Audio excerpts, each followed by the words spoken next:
Hello friends, मैं राघवेंद्र आप सभी का कंपटीशन कम्युनिटी के यूट्यूब मंच पे स्वागत करता हूं।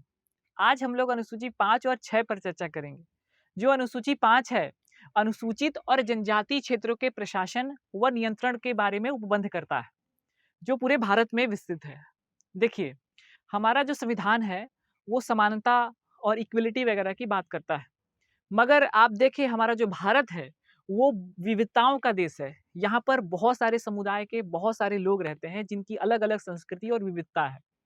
इसी को ध्यान में रखते हुए हमारे संविधान में अलग से जो ट्राइबल्स एरिया है, जो ट्राइब्स हैं, उनके लिए अनुसूची 5 और 6 जोड़ी गई है। क्योंकि अगर आप उनको हमारे साथ मर्ज कर देंगे तो उनकी जो विविधता है, जो संस्कृति है, वो क्षीण हो जाएगी, नष्ट हो जाएगी। इसीलिए हमारे संविधान में अलग से 5 और 6 को करके उनके लिए थोड़ी विशेष सुविधा समझ लीजिए या विशेष अधिकार दिया गया है ताकि वो अपने क्षेत्र को अच्छे से मैनेज कर सके और अपनी सांस्कृतिक विरासत को सहेज कर रख सके। इसके लिए हमारे संविधान का भाग 10 आर्टिकल 244 भी उत्तरदायी है। तो चलिए आज देखते हैं अनुसूची जो 5 है उसमें क्या-क्या है। तो देखिए सबसे पहले बात करें तो अनुसूची 5 जो है इसमें जनजातीय क्षेत्र है। जनजातीय क्षेत्र है तो जनजातीय क्षेत्र कहाँ से आए ये प्रश्न बनता है। तो देखिए इसकी घोषणा होती है। तो जनजातीय क्षेत्र की जो घोषणा है वो राष्ट्रपति करता है। याद रखिएगा, कोई क्षेत्र जनजातीय क्षेत्र है, ये कैसे पता चलेगा? तो कोई क्षेत्र अगर जनजातीय क्षेत्र है इसका पता करना है तो वो राष्ट्रपति क्या करेगा, एक घोषणा पत्र के माध्यम से बताएगा और वो नियंत्रण करता है। जो राष्ट्रपति की पावर होती है जनजातीय क्षेत्रों में वो ज्यादा होती है। देखिए हमारे भारत में अगर देखा जाए अनुसूची 5 के अकॉर्डिंग तो 10 राज्य जो हैं वो जनजातीय क्षेत्र में आते हैं। थोड़ा सा बात को ध्यान दीजिएगा, ये जो 10 राज्य मैं बताने जा रहा हूं ऐसा मत समझिएगा कि 10 के 10 राज्य पूरे जनजाति है। 10 राज्यों में जो पर्टिकुलर प्लेस कुछ ऐसे जगह होंगे, वो जो जगह है वो जनजातीय क्षेत्र डिक्लेयर है। ऐसा नहीं है कि पूरा 10 के 10 पूरे राज्य हो गए। ठीक है, तो वो थोड़ा सा आप बात को समझना। 10 राज्य पहले हम लोग याद करते हैं, प्रश्न यहीं से ज्यादा पूछे जाते हैं। देखिए ये हमारा भारत का मैप है, बहुत आसान है याद करना। देखिए ये हमारा है आंध्र प्रदेश, आंध्र प्रदेश 1, उसके बाजू में आपका तेलंगाना, तेलंगाना 2, उसके बाजू में महाराष्ट्र 3, गुजरात 4, आपका राजस्थान 5, 5 तो ऐसे ही हो गई। राजस्थान, गुजरात, महाराष्ट्र, तेलंगाना, आंध्र प्रदेश।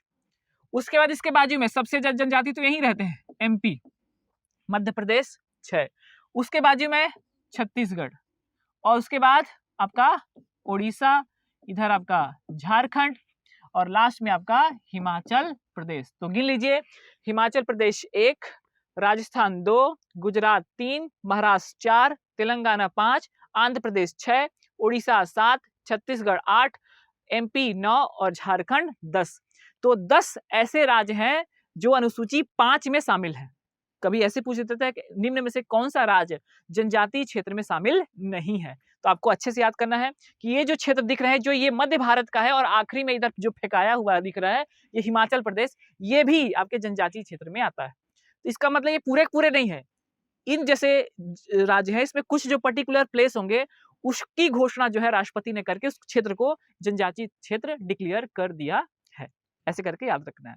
उसके साथ देखिए जनजातीय क्षेत्र बनने के फायदे क्या है। तो देखो ध्यान समझो, ये जो क्षेत्र है इसमें होता क्या है, एक जनजातीय सलाहकारी परिषद बनती है।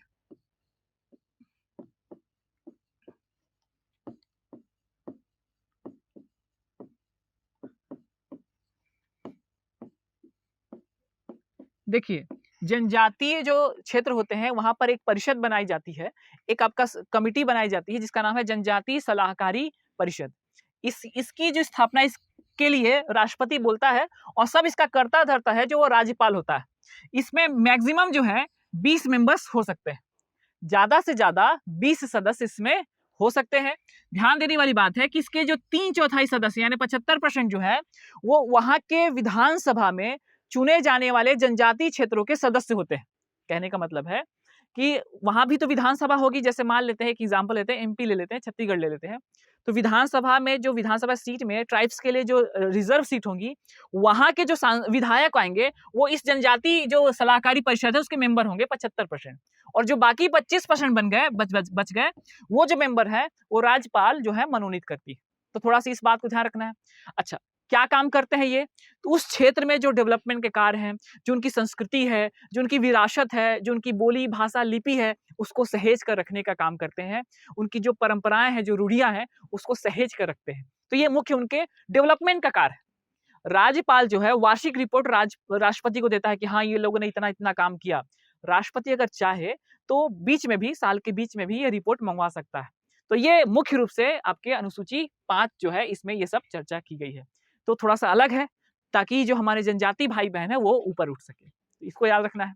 उसके साथ-साथ ध्यान देना है, ये 10 राज्यों के अलावा 4 राज्य छूट जाते हैं अनुसूची 5 में।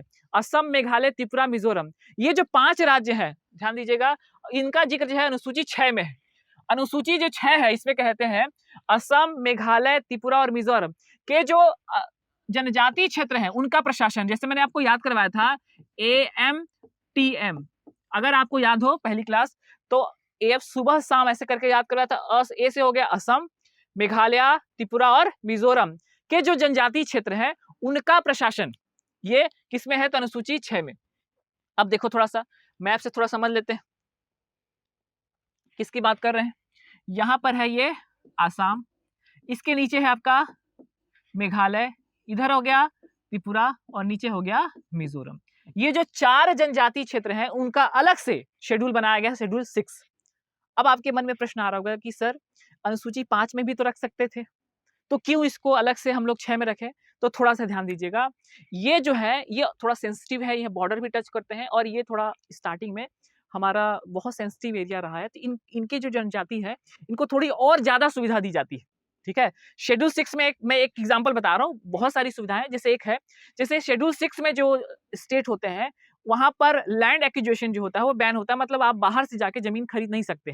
इसीलिए आप देखिएगा ये जो एरिया है यहाँ पर इंडस्ट्री वगैरह हो गए, जो औद्योगिक क्षेत्र है वो कम डेवलप है, यहाँ पर ना के बराबर है, क्योंकि बाहर से जो है आपका जो उद्योग है वो ज्यादा स्थापित नहीं हो सकते हैं या फिर उनकी मनाही होती है, जमीन खरीद ही नहीं सकते।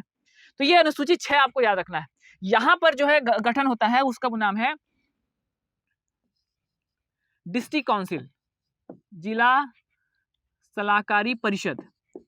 तो ये देखिए वहां पर जनजाति सलाहकार परिषद था और यहाँ पर जो गठन होता है इसके लिए इसका नाम है जिला सलाहकारी परिषद, डिस्ट्रिक्ट काउंसिल बोलते हैं। ये हर जिले में जहां जहां डिक्लेयर हुआ है उस जिले में जिला सलाहकारी परिषद बनता है। तो जो डिस्ट्रिक्ट काउंसिल है इसका काम है वही डेवलपमेंट करना है, मगर याद रखिएगा इसमें जो मेंबर्स हैं इसके मेंबर्स 30 होते हैं, 30। ठीक है, 30 मेंबर होते हैं, जिसमें से 4 जो मेंबर है वो राज्यपाल मनोनीत करते हैं और जो बाकी मेंबर हैं वो वहीं के वयस्क मताधिकार के आधार पर चुने जाते हैं। वो लोग अपने क्षेत्र में डेवलपमेंट का कार्य करते हैं। अब देखिए इनको थोड़ा ज्यादा अधिकार, ज्यादा सिक्योरिटी प्रदान की गई है अनुसूची 5 से। ठीक, इसीलिए हमारे भारत के कई राज्य जो है वो अनुसूची 6 में जाना चाहते हैं। जैसे देखिए मैं आपको बता रहा हूं, जैसे एक यूटी है, अभी देखो यहाँ पर क्या था, जम्मू एंड कश्मीर लद्दाख में धारा 370 और 35 हटा, 35 या 370 में लिखा था कि यहाँ पर आप जमीन नहीं खरीद सकते, जो लोकल्स हैं वही आपका खरीद और बिक्री कर सकते हैं, बाहर के लोग नहीं कर सकते। अब हट गया है, तो अब देखिए बहुत सारी इन्वेस्टमेंट वगैरह वगैरह यहाँ पर जा रहे हैं। यहाँ के लोग, स्पेशली मैं आपको बताऊं लद्दाख के जो लोग हैं वो विरोध कर रहे हैं कि यहाँ पर जमीन खरीदने से क्लाइमेट चेंज होगा और बहुत सारी विनाशकारी परिवर्तन हो सकते हैं। इसलिए यहाँ पर बहुत बड़ा मूवमेंट चल रहा है और लेह और लद्दाख के लोग मांग कर रहे हैं कि हमारे जो यूटी है इसको शेड्यूल 6 में डालिए। तो बहुत अच्छे से याद करना है, आपके करंट सिनेरियो से भी बहुत इंपॉर्टेंट क्वेश्चन बनेगा कि कौन सा ऐसा यूटी है जो शेड्यूल 6 में, वैसे तो बहुत लोग मांग करते हैं, बट ये जो लेह लद्दाख है यहाँ पर बहुत बड़ा मूवमेंट चल रहा है शेड्यूल 6 में जाने के लिए। ठीक है, क्योंकि यहाँ पर ये जाने से फायदा क्या होगा, तो वैसे इनके जो ट्राइब्स है वो प्रोटेक्ट हो जाएंगे, उनके क्षेत्र रिजर्व हो जाएंगे, डिस्ट्रिक्ट काउंसिल बनेंगी और साथ साथ यहाँ पर जो बाहरी जमीन जो खरीद पाते हैं उस पर भी पाबंदी लगेगी और यहाँ का जो क्लाइमेट है, जो एटमॉस्फेयर है, जो प्राकृतिक सौंदर्य है वो बरकरार रहेगा, क्षीण नहीं होगा। तो ये अच्छे से याद करना है अनुसूची 5 और 6। ठीक है, तो यहाँ पर हमारा अनुसूची 5 और 6 समाप्त होता है। अच्छे से याद कर लीजिएगा, क्वेश्चन थोड़े से बनते हैं। अनुसूची 5 में कितने राज्य इसमें है? 10, और अनुसूची 6 में 4 राज्यों के बारे में बताया गया है। आज के लिए इतना ही, धन्यवाद।